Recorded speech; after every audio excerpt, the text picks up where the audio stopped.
Bienvenidos a un nuevo video. Te saluda con mucho gusto el profesor Geomani. Hola alumnos y alumnas, ¿qué tal? Y hoy vamos a aprender acerca de la Revolución Mexicana. La Revolución Mexicana es la primera revolución del siglo XX.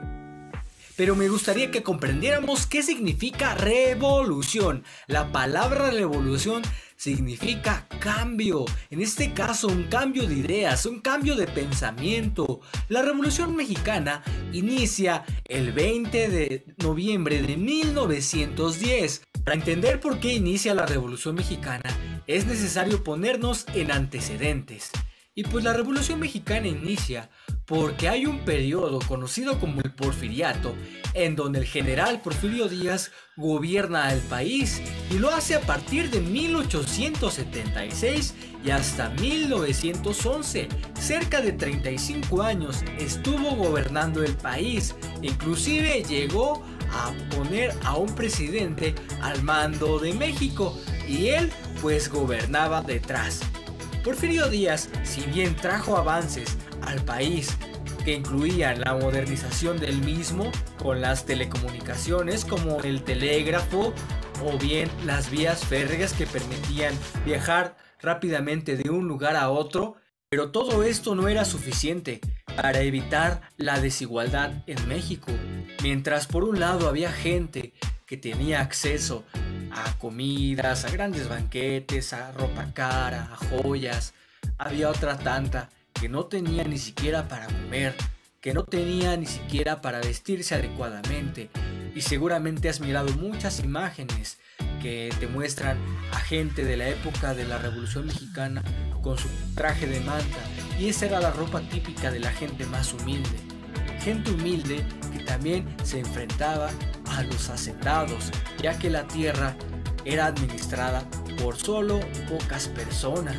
Entonces, esto despertó muchos ideales de querer cambiar en nuevas personas, en políticos. Tal es el caso de Francisco I. Madero. Francisco I. Madero funda el Partido Nacional Antirreeleccionista, que tenía como bases principales el sufragio efectivo y la no reelección. Sufragio, votar, que el voto fuera efectivo, que lo que eligiera la gente se debería de respetar, y la no reelección, que ningún representante del gobierno tendría derecho a reelegirse, a gobernar nuevamente. Lógicamente estas ideas pues llegaron a oídos de Porfirio Díaz, que no permitió que esto sucediera, pues este partido, fundado en 1909, pretendía participar en las elecciones de 1910, y durante su estancia en San Luis Potosí, Francisco I. Madero fue apresado, fue preso, lo metieron a la cárcel, y pues las elecciones las ganó Porfirio Díaz. Francisco I. Madero logra escapar de esta prisión y se va a Estados Unidos. En su estancia, el 20 de noviembre, promulga el Plan de San Luis, mismo que llamaba a levantarse en armas en contra del gobierno de Porfirio Díaz. El Plan de San Luis también establecía que las tierras que en algún momento fueron de los campesinos y que se les arrebataron por los hacendados, se les iban a devolver a los campesinos. Seguramente pensarás que la Revolución Mexicana inició de forma igual en todo México, es decir, que el 20 de noviembre todos se levantaron en armas, pero esto no ocurrió de esa manera, fue un suceso gradual. E inicia en Ciudad Juárez, Chihuahua, cuando hubo avances de tropas que lograron pues hacer mucho ruido, mucha fuerza en todo México, y se le fueron sumando otro tipo de tropas, otras tropas armadas en diferentes partes de la República.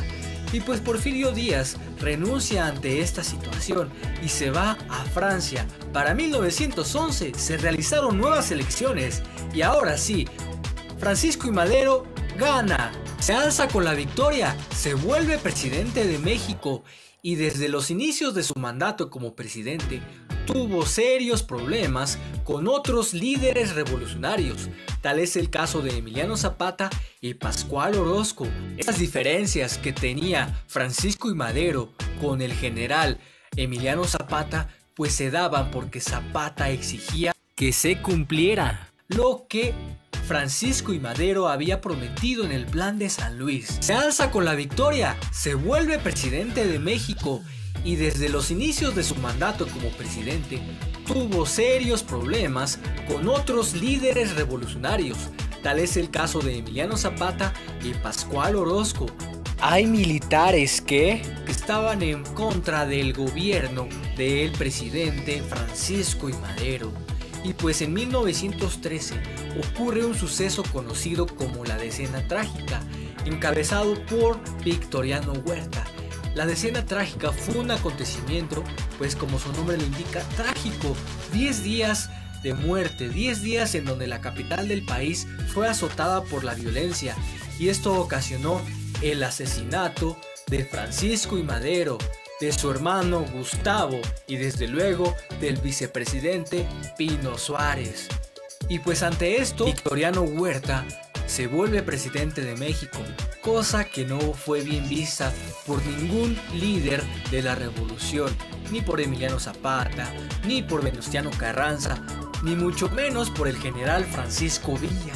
Todos ellos decían que pues Huerta era un usurpador, y pues iniciaron serias luchas, serias batallas en contra del gobierno que encabezaba Victoriano Huerta.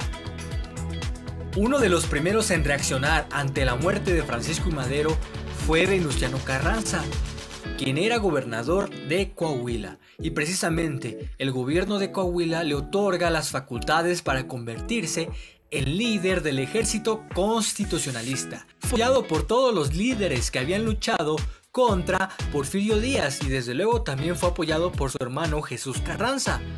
Y como este, hubo otros movimientos que iniciaron tanto en el norte como en el sur del país. En el sur los movimientos fueron encabezados por el general Emiliano Zapata con el Ejército Libertador del Sur, y en el norte Francisco Villa, que comandaba a la División del Norte.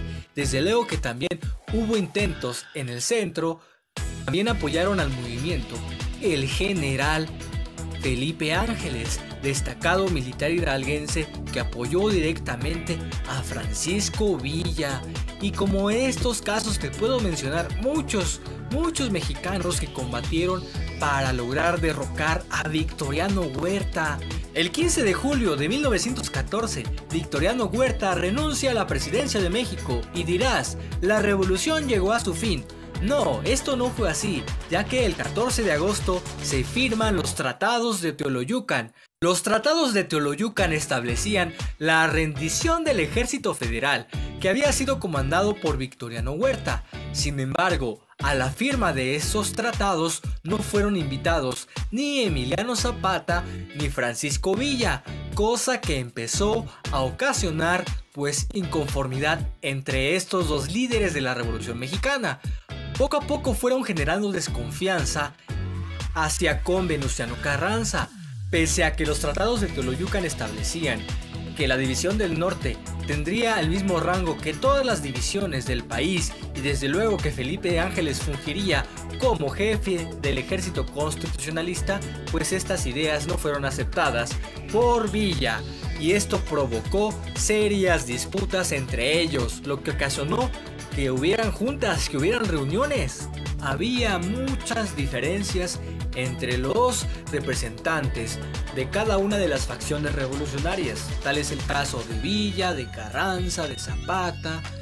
Y pues entonces se decide convocar a una junta que se nombra Convención de Aguascalientes.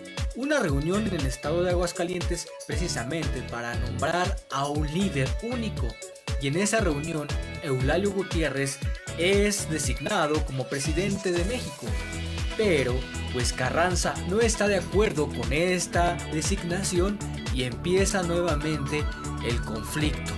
Desconociendo este acuerdo Y pues precisamente para 1917 se promulga la Constitución Política de los Estados Unidos Mexicanos, misma que sigue vigente. Y para muchos historiadores e investigadores, este acontecimiento determina el fin de la Revolución Mexicana. Para otros más, esta actividad revolucionaria se prolonga. Lo cierto es que es un acontecimiento muy interesante y que marca directamente la vida actual de nuestro país. Gracias por ver este video. Espero este video haya sido de tu agrado. Gracias por tu atención. No olvides darle me gusta y dejar tu suscripción. Cuídate mucho, estudia mucho, querido y querida alumna. ¡Hasta la próxima!